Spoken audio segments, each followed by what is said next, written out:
Jeanette and I were ready for our close-up on Red Square with St. Basil's Cathedral in the background.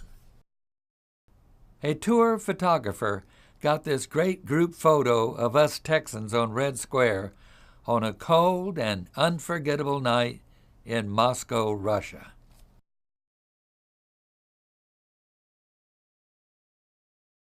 One of our most fascinating family vacations took place on the Yucatan Peninsula of Mexico. We flew from Texas to Mexico on Father's Day, 1974. Jennifer and Mark were now ages 16 and 12. Mark Jr. and Jeanette and I stopped to visit an ancient cenote, a sacred Mayan well. It dropped 72 feet down to the waters below. On a June Saturday morning, Mark Jr. and I took a ferry from Cozumel to see Tulum and its famous Mayan walled fortress, which overlooks the blue sea and beaches below. On our way home, Mark and I stopped at Cozumel, where Mark Jr. and I went snorkeling. That was fun too. We enjoyed the food, the scenery, and the mariachi bands. The sombreros reminded us of where we were. Jennifer and little brother Marky became veteran tourists at an early age. Jeanette enjoyed the Mexican boutiques, where they had colorful hats, flowers, and native dresses. In Guadalajara, we took a horse-drawn carriage ride. The kids got a big kick out of it, as you can tell by their big smiles. 8-year-old Mark especially enjoyed our deluxe Hilton Hotel pool in Guadalajara and meeting new friends. Before leaving Mexico, the family took a local bus to Lake Chapala, Mexico's largest and longest lake, some 32 miles from Guadalajara. We enjoyed a boat ride on the lake and had an outdoor lunch at the new Camino Real Hotel. It was a delightful side trip.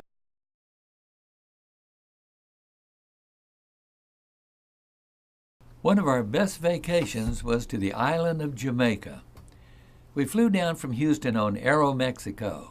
Mom, Dad, daughter Jennifer, and son Mark. It didn't take us long to unpack, and we ran out of doors to check out the beach. Here are Jennifer and the kids doing just that. Swimming, basket weaving, and getting a great tan was the order of the day. Brother and sister are having a fun time. Dunn's River Falls is one of the most exciting places to experience in Jamaica. Here the family climbed the watery falls and enjoyed its beautiful cascades. Another unforgettable feature on our Jamaica trip was a raft ride down the San Antonio River. Once seated on our bamboo raft, we are pulled along by a native worker. Mark Jr. and Jennifer headed out before us. Jeanette and I followed.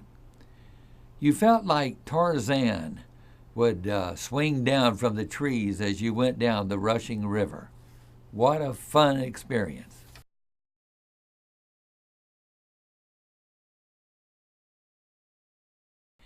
One of the most memorable of those pilgrimages to Israel was during the Christmas season in 1975. Right after Christmas, our Olympic Airlines jumbo jet thundered down the runway in Houston and up into the skies, bound for Israel. It was an 11-day tour, and I had 29 Texans in my group. A white Christmas is great, but Christmas in the Holy Land is even better. We were an excited and happy group. Jeanette and I were thrilled to be taking our children on their first trip abroad. Our daughter Jennifer was 17, and our son Mark Jr. was 13, just the right ages to enjoy the trip to its fullest. I was also pleased that my kid sister Annette, Tootie, was in our tour group. We were on our way. We had dinner in a private dining room that evening. Christmas trees and other Christmas decor were still up, since it was only 3 days after Christmas. We groaned when our tour guide told us, "Your tour will begin in the morning, sharply at 6:30 a.m. We were bone tired. Oh, no. But our guide smiled and said, "Just joking. Make that 8:30 a.m. Hey, more like it." The next morning, December 29th, was a bright, cool, sparkling day, and my group was fired up and ready to go. We boarded our bus, and looking out the bus window, we saw a camel on its knees, ready for a Kodak moment. And then we heard our guide say, "Okay, everybody, out for a quick group picture, and then we go to the Holy Land sites in Jerusalem.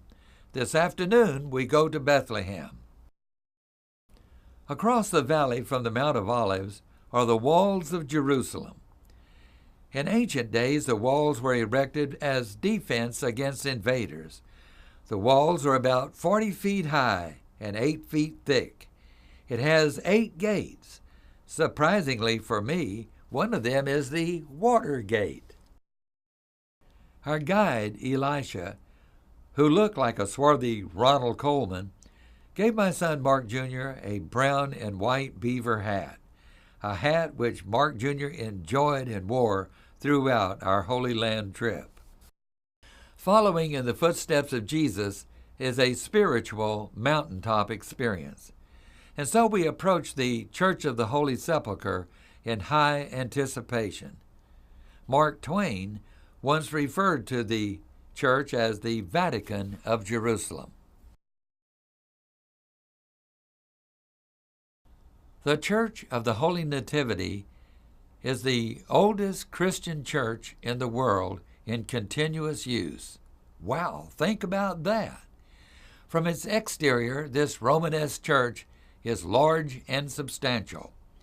Jeanette and I paused at the church entrance for a photo with our guide, and then we entered by the Door of the Humility, so named because the door is low and narrow, so that only by stooping can one enter. Far from the Christmas card image, the place of Jesus' birth is a dimly lit rock cave. It wasn't very large, 40 feet long, 12 feet wide, and 10 feet high. It was decorated Eastern style, with 48 hanging silver lanterns and leather drapes on its wall. A small altar is located at one end of the cave, and there was a silver star embedded in the marble floor, marking the very spot of the Holy Nativity. My tour group gathered near as I read the Christmas story from the New Testament, St. Luke's Gospel, and then we all sang, "O Little Town of Bethlehem, in Bethlehem." How about that? That was an experience. Back in Texas, or wherever in the future, we would always remember singing that carol, "O Little Town of Bethlehem, in Bethlehem," and remember that we were there, actually in the cave where God's miracle took place. Taking photos in the Nativity Cave, I asked a young man dressed in blue jeans, "Would you mind stepping aside? I'd like to make this shot."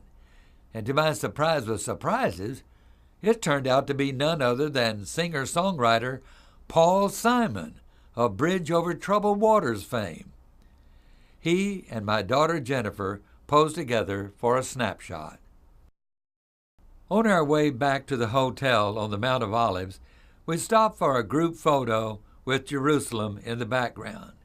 It had been a very full and eventful first day.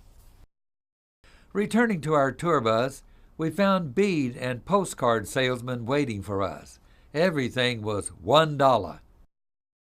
Next on our Christmas tour itinerary was Jericho, the oldest walled city in the world. We left Jerusalem and traveled by tour bus down the Jericho Road to the ancient walled city. A colorful Arab boarded our bus and sold us bags of widow's mites, a coin worth less than a penny.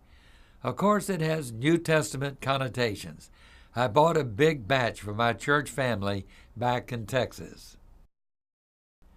The Jericho orange is one of the most delicious ever to be found. It has a thin skin and is neither too tart nor too sweet. Some people call it a Cleopatra. We found it delicious and sweet. We bought about a dozen of those oranges and loved its taste. Our kids, Jennifer and Mark Jr., sat on the back of the bus and ate oranges as we drove along. Mark and Jennifer were on their first trip to the Holy Land. It's hard to believe that Jennifer was 17 at the time and Mark was 13. Mark discovered that Coca-Colas were available in Jericho, too. Note that beaver hat that he's wearing, looking like Davy Crockett, a gift to Mark from our tour guide. Jennifer bought a native Israeli dress and a clay water jug and posed for her father's camera. She kept that water jug for years. For New Year's Eve, my girls, Jeanette and Jennifer, put on their new Jerusalem dresses, and Mark Jr. his white and brown beaver hat. Our tour party on that Christmas Eve had the party in Jerusalem's Oriental restaurant. We had a most enjoyable New Year's Eve in Jerusalem. We woke up the next morning in 1976. One of the biggest highlights of our Christmas tour was seeing the beautiful blue Sea of Galilee. This is where Jesus walked on water. The Sea of Galilee is situated in northeast Israel near the Golan Heights. The Sea of Galilee is the largest freshwater lake in Israel. It's heart-shaped and approximately 33 miles in circumference. The guidebook says it's 13 miles long and 8 miles wide. It is fed by underground springs originated from the snow-capped Mount Hermon and flowing south from the Jordan River down to the Dead Sea. We were ready for our cruise north to Capernaum, Jesus' headquarters town, and later to the Mount of Beatitudes. We had a cool and sunshiny day, and our spirits were high as we boarded the boat. Our guide, Joshua, in his bright red jacket, and the ship captain welcomed us aboard. We quickly found our seats and off we went, heading north to Capernaum. Jeanette and I enjoyed the sea breeze as the Israeli flag whipped in the background as we left the hotel dock at Tiberias. Of course, we had to take a swim in the Sea of Galilee. Think of that. I even took one of our ladies fishing in the Sea of Galilee, and here she is with her proud catch. Tagba was another interesting stop. This chapel was built to commemorate Jesus' feeding of the 5,000. You remember his story of the boy and his sardine sandwich? Well, it all took place right here. After a morning of sightseeing, we stopped for lunch and dined on St. Peter's fish. The young waiter brought over a whole tray of the fish. It was very tasty but rather bony. Mark Jr. was all smiles as he awaits his seafood meal of Peter's fish. On the shore of the Mediterranean Sea, we stopped for a Kodak moment to take pictures of these fantastic ruins of a Roman aqueduct near Caesarea. The Jordan River flows south from the Sea of Galilee to the famous and salty Dead Sea. It was at the Jordan River where Jesus was baptized by his cousin John the Baptist. Today, many tourists often wish to be baptized again. Here is my daughter Jennifer, my wife Jeanette, and Jeanette's sister Margaret Nell wading in the Jordan. Everyone has heard of the Dead Sea, which is not too far from Jerusalem. A large sign on the modern highway points the way. One of the fun things to do at the Dead Sea is to go for a float. You don't swim in the Dead Sea. You float, or you'll surely get salt in your eyes. Before my Christmas trip to Jerusalem, I told my tour group about Hezekiah's tunnel and how in Old Testament times Hezekiah, king of Jerusalem, needed to defend Jerusalem's water supply from the Assyrians, and how he ordered his men to cut a tunnel 1,750 feet through solid rock to bring water from the outside into the inside of the city walls, and how miraculously they succeeded. King Hezekiah's tunnel is considered one of the greatest engineering feats ever achieved in those days. Today it's possible to wade through that very tunnel that you read about in the Bible, 2 Kings 20:20 and 2 Chronicles 32:30. Having gone myself through the tunnel with an archaeologist on another Holy Land trip, I was able to lead my 9 men and women to and through the ancient water tunnel. We all had on our wading clothes and shoes and carried flashlights and candles for the big adventure. I stepped down into the tunnel water. It was cold and over my knees, sometimes up to our chins. Flashlights paved our way through the chiseled stone walls. There was a lot of laughter as we waded through the flowing water. Sometimes we used candles to light the way. We were a happy and wet bunch as our cabs took us back from our exhilarating adventure. Everybody's heard about the Good Samaritan. We actually met some Samaritans in Israel and visited their temple. Like a good tourist, I had to get my photo on donkey back before dinner. The day ended with dinner at our hotel, Jeanette and I and the Reverend Kenneth Reed, where we shared events of our day, especially Hezekiah's tunnel. Masada, at the eastern edge of the Judean desert, is a massive rock plateau with a sheer drop of more than 1,300 feet to the western shore of the Dead Sea. King Herod the Great built himself palaces and a formidable fortress atop Masada and was able to stave off the Romans who, in 70 A.D., sacked Jerusalem and destroyed the Jewish temple.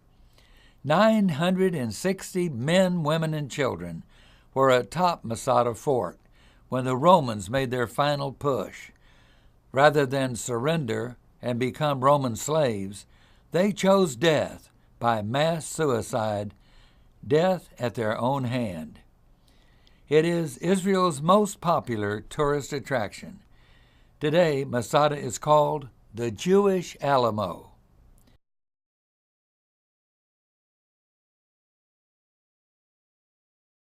We had the privilege of visiting France several times across the years. Of course, Paris was always the highlight. What can you give your kids better than a great glimpse of the world? Unforgettable experiences like sightseeing in Paris and a trip up the Eiffel Tower.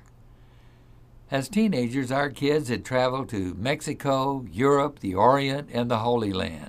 They loved it all, and we had quality time together. On our grand tour of Europe, our tour took us to Italy and famous Lake Como. The kids were growing up, and we were enjoying life together, traveling around the world and building memories. Here, Jeanette holds a trip brochure of our Spain, Portugal, and Morocco trip.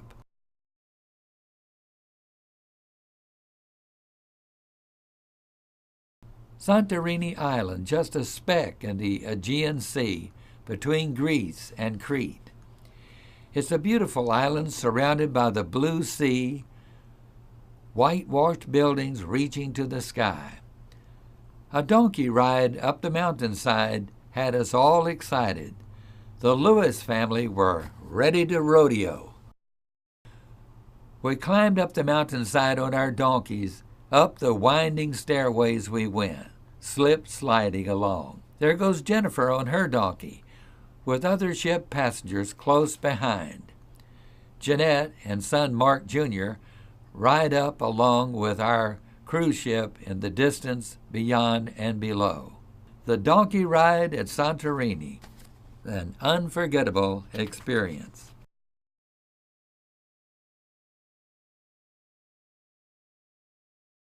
Our daughter Jennifer and our son Mark Jr. joined us for a family photo with the Great Pyramid over our shoulder in the background. And then we stopped and piled out of the bus for our highly anticipated camel ride. The camels rested on their knees as we climbed on board.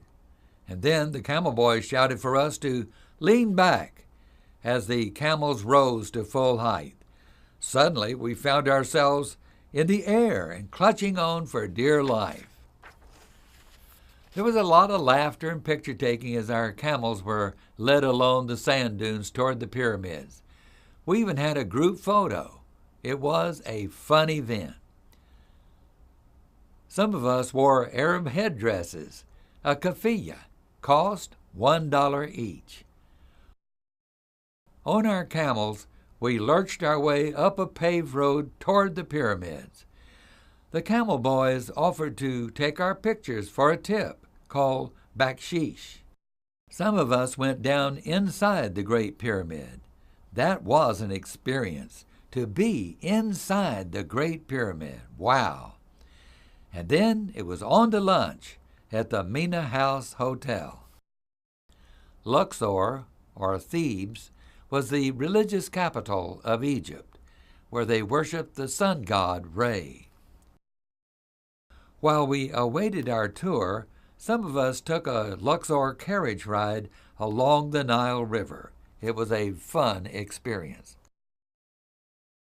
We crossed the Nile by ferry to the West Bank and traveled by bus to the Valley of the Kings and the tomb of young King Tut.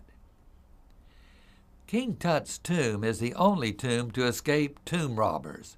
We saw many of its treasures in the Cairo Museum.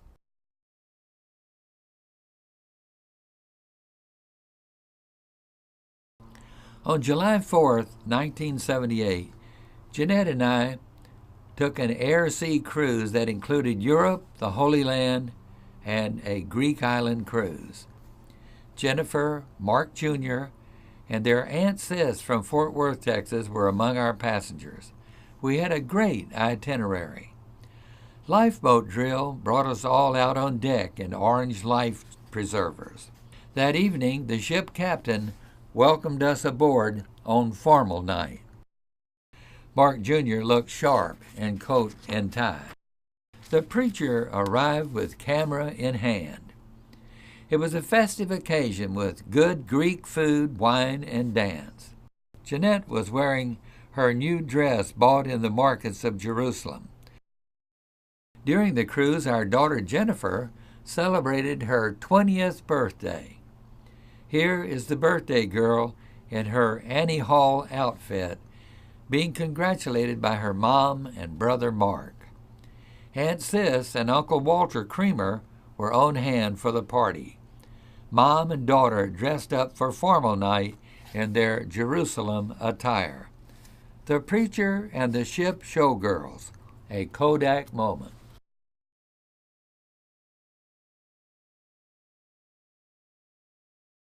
Jeanette and I led a 15-day tour with the St. Luke's Travelers to the best of the Orient.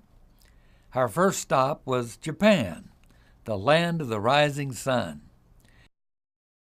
Of course, we had to get a group shot of our tour group in our Japanese robes. In this picture, you can see Jeanette and Jennifer and Mark Jr. in black robes. Mark is saying, "I'm so happy here." We were all happy to be there. Our hotel provided us with Japanese robes like this one of Mark Jr. and his striped model. Mark and I proudly posed in our robes before this samurai statue. Someone took a photo that day of the Lewis family as we walked up the avenues of cedars at Nikko. We will never forget as a family our evening at a Japanese dinner. Our cameras were out to capture this dining experience. But the picture of the trip for me was this mother-daughter shot of Jeanette and Jennifer in their colorful Japanese robes. We left Japan with many golden memories. After sightseeing in Japan, we arrived in Hong Kong, staying at the beautiful and deluxe Sheraton Hotel. Once in our hotel room, Mark Jr., now a handsome teenager of 17, had out his binoculars checking out the harbor area below. Meanwhile, Jeanette and our daughter Jennifer were checking out our Sheraton Hotel. They found out that singer Dinah Shore and her television crew were staying at our hotel. Mark and I later ran into Steve Lawrence and Edie Gourmet and met Harvey Korman, the famed comedian. Out in Hong Kong, seeing the sights, our group posed for a group photo. There were 45 of us in all, and yeah, that's the Jumbo Floating Restaurant in the background. Our Hong Kong guide, Henry Wong, recommended the Pink Giraffe Restaurant and Nightclub at our Sheraton Hotel. It proved to be a real winner. Jeanette and Mark Jr. posed by the restaurant sign as we gathered for the evening of dance and dinner. High on our agenda was to have high tea at Hong Kong's oldest and most elegant hotel, the Peninsula Hotel, built the same year that I was born, 1928. The Peninsula turned out to be very posh.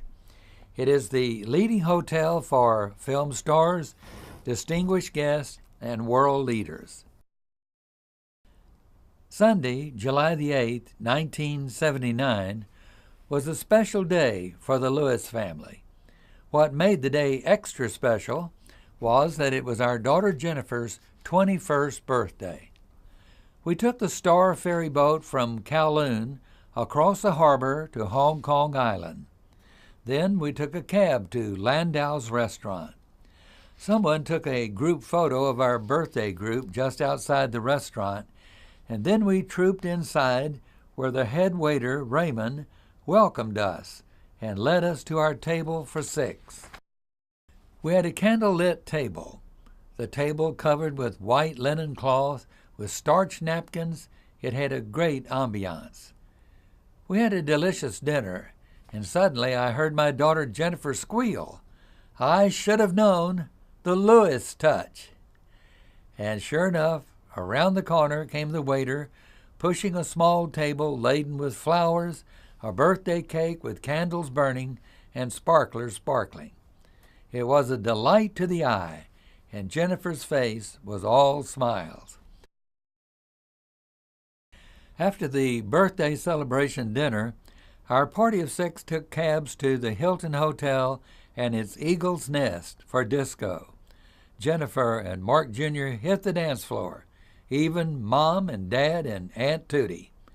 It was a great birthday party in Hong Kong. On another leg of our Best of the Orient tour, we flew on Singapore Airlines to Singapore. Jeanette and I were so pleased to have our 2 kids with us. They were wearing hats that they picked up somewhere along the way. We enjoyed staying at the fabulous Mandarin Hotel, best in town, we were told. One of the highlights of our stay was the Trishaw Escapade by night. The Trishaw turned out to be bicycles with sidecars. Mark Jr. and Jeanette tell you with their smiles what fun it all was, riding through the streets of Singapore.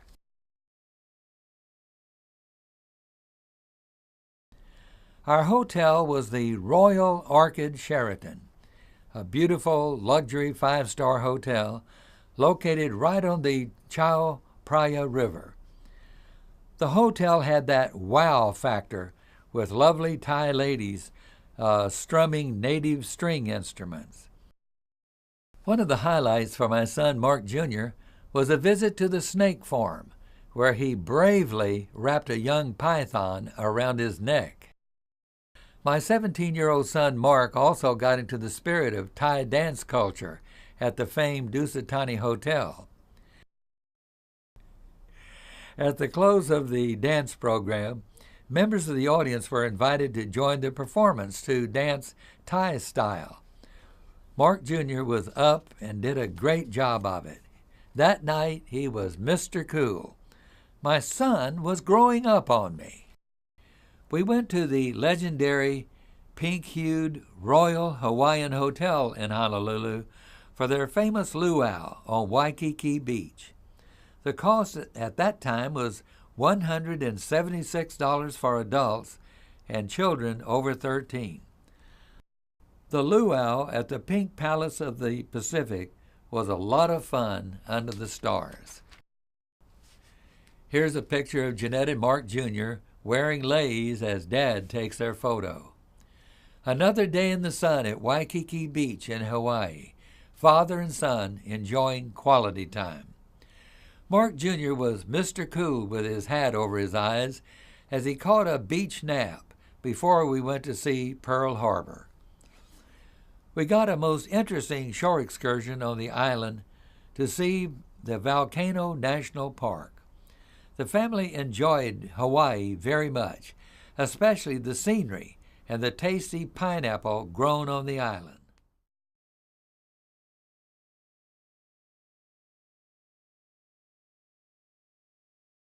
Jamaica.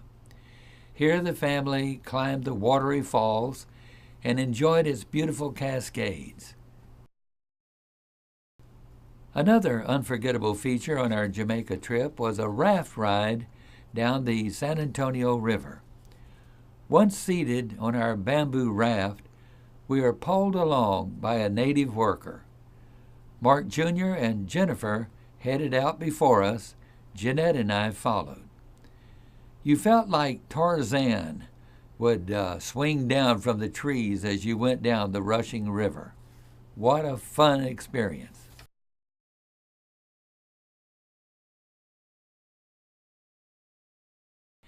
One of the most memorable of those pilgrimages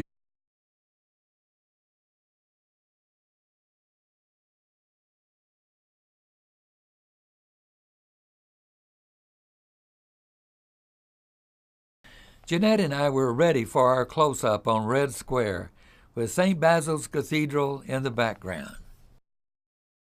A tour photographer got this great group photo of us Texans on Red Square on a cold and unforgettable night in Moscow, Russia.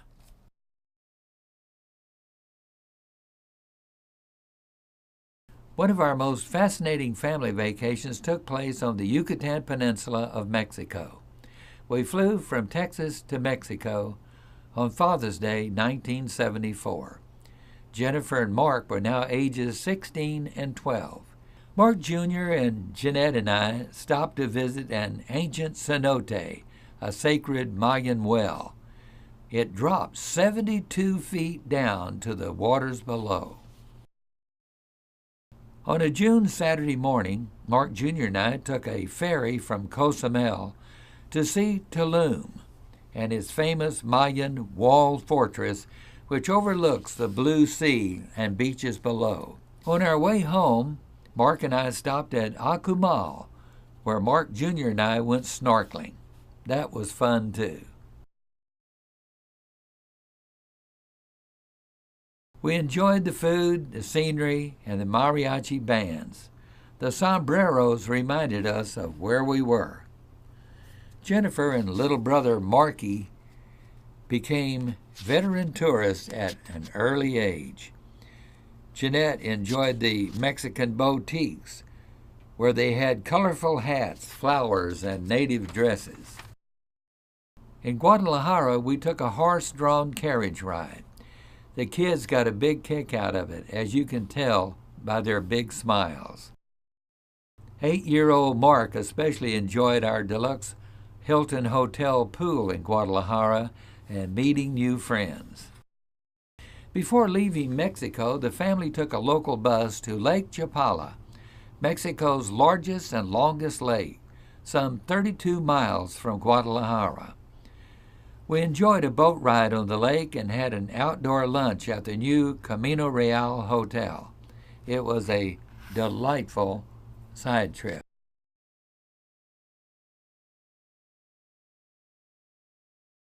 One of our best vacations was to the island of Jamaica. We flew down from Houston on Aeromexico. Mom, Dad, daughter Jennifer, and son Mark. It didn't take us long to unpack, and we ran out of doors to check out the beach. Here are Jennifer and the kids doing just that. Swimming, basket weaving, and getting a great tan was the order of the day. Brother and sister are having a fun time. Dunn's River Falls is one of the most exciting places to experience in